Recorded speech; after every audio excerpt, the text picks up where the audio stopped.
शुरुआती जीवन हुमायूं का जन्म 1508 में काबुल में हुआ। वह बाबर का सबसे बड़ा बेटा था।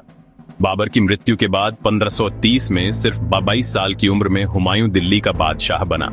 पहला राज और मुश्किलें। हुमायूं का राज आसान नहीं था। भारत में कई शक्तिशाली राजा थे, खासकर शेर शाह सूरी। शुरू में हुमायूं ने गुजरात और मालवा पर जीत हासिल की, लेकिन प्रशासन में वह बहुत सख्त या चालाक नहीं था। उसने कभी कभी युद्ध के समय भी दयालुता दिखाई, जिससे उसके दुश्मन और ताकतवर हो गए। शेर शाह सूरी से हार 1540 में कन्नौज की लड़ाई में हुमायूं शेर शाह सूरी से बुरी तरह हार गया। हार के बाद उसे दिल्ली छोड़नी पड़ी। उसकी हालत इतनी खराब हो गई कि उसे अपनी पत्नी और नवजात बेटे अकबर के साथ भटकना पड़ा।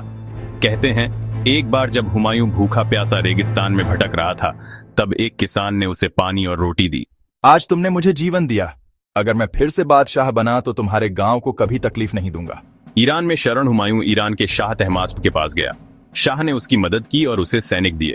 वहां हुमायूं ने कुछ साल गुजारे और धीरे धीरे उसने अपनी ताकत इकट्ठा करनी शुरू की। दिल्ली की वापसी 1545 में शेरशाह सूरी की मृत्यु हो गई। उसके उत्तराधिकारी उतने ताकतवर नहीं थे। हुमायूं ने मौका देखकर हमला किया और 1551 में फिर से दिल्ली का सिंहासन जीत लिया। दुखद अंत, लेकिन उसकी किस्मत ने साथ नहीं दिया। राज्य दोबारा पाने के सिर्फ एक साल बाद 1557 में हुमायूं किताब पढ़ते हुए सीढ़ियों से गिर पड़ा और उसकी मृत्यु हो गई। विरासत हुमायूं का राज छोटा था, लेकिन उसने अपने बेटे अकबर के लिए राह बना दी।